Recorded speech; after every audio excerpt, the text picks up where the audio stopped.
네, 정치 인사들을 모아 속풀이하는 시간입니다. 일타 정치 박영식 시사 에디터 김환 한겨레 21 기자님 나와 계십니다. 안녕하세요. 네, 안녕하세요. 네, 반갑습니다. 네, 이재명 대통령 공직선거법 위반 사건 파기환송심을 담당하는 재판부가 오는 18일로 원래 예정이 되어 있었는데 헌법 84조에 따라서 공판기일을 연기했습니다. 헌법 84조가 불소추 특권이니까 대통령의 그러면 무기한 연기로 봐도 되는 건가요? 예, 뭐 그렇다고 봐야 될 것 같습니다. 그러니까 뭐 고법이 사실 연기할 거라고 좀 저도 예상을 했었고요. 그러니까 이게 개별 재판부가 이 사건을 대통령의 사건을 판단하기에는 어려울 것이다. 뭐 이런 예상들은 많이들 하셨을 거라고 보고 정치권에서 일단 이게 정리가 안 되는 사건이다 보니까 당연히 뭐 개별 재판부가 이거를 속행할 수 있느냐 없느냐를 판단할 수 있겠습니까? 라는 생각이 먼저 들고 이 헌법 84조 불소추 특권과 관련돼서는 사실 제 기억에도 이번에만 그랬던 건 아닌 것 같고요. 뭐 일찍이 보도를 찾아보시면 2017년 대선에서도 이제 홍준표 후보가 재판 중이었기 때문에 관련해서도 논란이 됐던 적이 있어서 이제 이런 내용들은 사실 사법의 심판대에 끌고 올라갈 게 아니라 정치권에서 좀 정리가 될 필요가 있다고. 왜냐하면 이 내용은 지금 국민의힘이 끊임없이 어쨌든 문제를 삼고 있었던 상황이고 얼마 전까지 김용태 비대위원장도 뭐 재판을 선택하라는 식으로 이제 일단 얘기를 했었잖아요. 네. 그러면 이제 김용태 비대위원장이 어느 정도 언제까지 비대위원장일지 될지 모르겠지만 뭐 물어보고는 싶네요. 뭐 이 고법의 판단을 존중할 건지 안 할 건지는 일단 물어보고 싶고 왜냐하면 이런 결론이 나오면 대부분 사법부의 결정을 존중한다는 얘기를 국민의힘 쪽에서 많이들 하셨잖아요. 그러면 과연 이 결론에 대해서 어떻게 반응할지 궁금하긴 한데 아까 좀 국민의힘 인사들 반응을 보니까 뭐 속 좋지는 않은 것 같더라고요. 예, 그래서 언제는 사법부가 존중이 되고 또 언제는 사법부가 존중이 되지 않는 정치권의 이런 모습들은 일상적인 것 같아서 네. 뭐 어쨌든 결론은 예상했고요. 아마 뭐 일단 뒤에 질문이 나오겠습니다만 저는 줄줄이 다른 재판도 다 연기될 가능성이 매우 높다고 봐서요. 뭐 더 사실 거론할 사안은 아니라고 봅니다. 그러니까 저희가 에디터님이 방금 이제 줄줄이 다른 재판도 연기될 가능성이 높다라고 하셨는데 사실 12일 본회의 때 민주당 주도로 네. 형사소송법 개정안이 네. 진행될 예정이었거든요. 네.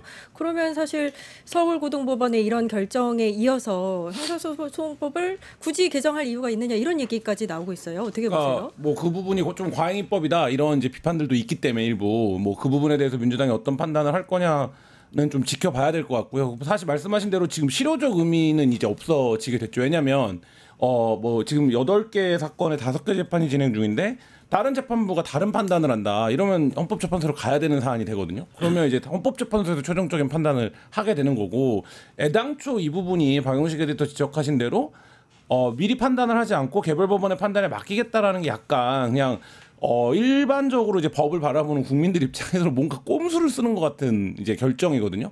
그리고 그게 이제 문제였고 두 번째는 법원이 부담스러운 이유는 이런 거죠. 그러니까 법치주의가 굉장히 신성하고 주요하고 정의로운 원칙인 것 같지만 결국엔 이게 이제 민주주의 안에서의 작동 원리일 뿐인 거거든요. 근데 이 민주주의의 꽃을 투표 선거라고 하는데 여기서 역대 최다표를 득표한 후보를 이미 유권자들이 이 사람이 재판을 하고 있는 줄 알고 있었는데 사실 이런 부분을 법원이 거스른다. 그리고 이게 이제 어떤 형태로 펼쳐졌던 사건인지를 다 알고 있는데 만약 이게 도저히 지금 판단을 내리지 않으면 안 되는 사건이 아니라는 거는 이제 이 뭐 선거 과정이라든지 이전의 과정에서도 다 이제 어느 정도는 확인이 됐던 건이기 때문에 사실 좀 예정된 결론이었다 이렇게 보여지고 다만 이 부분에서 그럼에도 불구하고 민주당이 입법으로 정리를 할 것이냐 뭐 이런 부분들은 조금 지켜봐야 될 것 같습니다. 근데 저는 정리가 되어야 된다고 보는 게 이번에 사실 이제 기자님께서 말씀하신 대로 이게 불소추 특권 헌법으로 보장된 특권임에도 불구하고 이제 재판을 받느니 마는 일을 국힘 쪽에서 계속 들고 나왔단 말이에요. 그러면 확실하게 해두고 갈 필요가 있다는 취지에서 형사소송법 개정은 필요하지 않나. 뭐 아까 저희가 언급을 해드린 것처럼 정치권에서 정리가 될 사안이었다고 저는 봅니다. 뭐 지금 차제에 방금 말씀하신 형사소송법 개정을 마무리하자라는 의견도 당연히 뭐 필요하다고 보는데 그런 의견이 나온다는 걸 존중할 수도 있다고 보는데 이미 이 대법원에서 이 조희대를 중심으로 한 대법관들 다수가 파기환송심 결정을 했을 때부터 이 사법의 정치화 또 정치의 사법화는 예정돼 있었던 사안이라고 저는 보고요. 앞으로도 아마 이게 민주당한테 이제 도로 부담이 되는 그림처럼 여겨지기도 하는데 이번에는 과연 정리를 하고 갈 수 있을지 사실 좀 의문이기도 합니다. 왜냐하면 대법관 증언 문제도 지금 이재명 대통령이 일단 언급을 하면서 약간 홀딩된 분위기가 있잖아요. 근데 이 문제도 지금 개별 재판부가 일단 지연을 해놓음으로 인해서 다른 재판부도 어쩔 수 없이 지연하게 될 거거든요.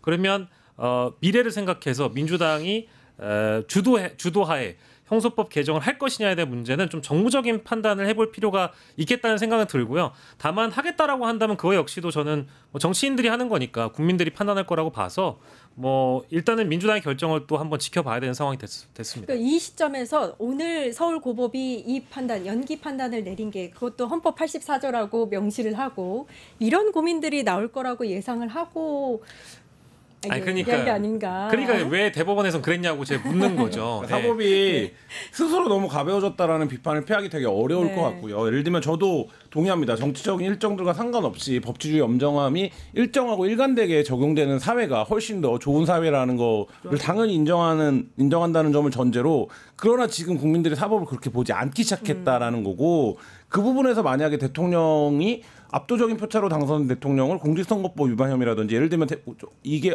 이 사건이 과연 이거를 자격을 정지하는 것이 맞는가라는 거에 대해서 굉장히 의문이 드는 건으로 이거를 만약에 법원이 판단할 경우에 그걸 못 받아들이는 거거든요. 네. 그렇게 되면 사실 이제 의미가 없어지는 겁니다. 그렇기 때문에 저는 법원이 판단할 수 없고 다만 지금 얘기한 것처럼 형사소법 개정안의 경우에는 그게 법리적인 어떤 논리나 일관성 측면에서 필요한 법 개정이다라고 하더라도 그 역시 마찬가지로 대부분의 국민들이 근데 이거는 너무 이재명 대통령 한 명을 위한 개정 아니야? 라고 받아들이는 순간 그것도 정치적으로 못하는 일이 되는 겁니다. 그러니까 저는 그 경계 어딘가에 지금 있다라고 보고 그거를 사전에 정리하지 못한 게 지금 박영식 에디터 얘기한 대로 조희대 대법관 체제의 사법의 문제였다 이렇게 생각이 듭니다. 그러니까 정치의 문제는 정치로 풀어야 되는 그 시기가 있는 거고 법치의 문제도 법치로 풀 수 있는 그 시기라는 게 있는 거잖아요.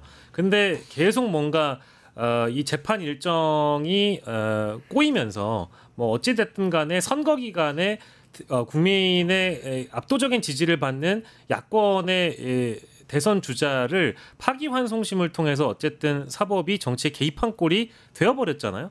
그 이후에 이런 상황들이 펼쳐지는 거에 대해서 저는 사실은 조희대 대법원장은 취임 선선날에 악수를 하면서 이미 이 결론은 어느 정도 예상하고 있지 않았을까라는 생각을 좀 하고요. 정치인은 법치보다 어쨌든 상위 개념이라고 저는 개인적으로 보고 있습니다. 그래서 적어도 국민들의 선택권이라는 그 개념을 중심으로 봤을 때는 선거 시즌엔 더더욱 그렇거든요. 근데 이 중요한 상황에 대법원이 그 결정을 해버렸으니 이거는 뭐 사실 자업자득인 건 아닌가 싶기도 하고요. 불소추 특권이 일단은 헌법에서 보장하는 특권이기 때문에 이에 대한 결정은 너무나도 당연한데 되게 어렵게 왔다라는 생각이 들고 그런 면에서 이재명 대통령이 이제 걸릴 것이 없다. 새 정부를 국정 운영을 하는 데 있어서 어떤 장애물도 지금까지는 이제 없다라는 상황이다. 이렇게 정리를 할 수 있을 것 같아요. 유튜브 구독하고 실시간 채팅과 댓글을 남기시면 매일매일 7천 TTCO를 드립니다.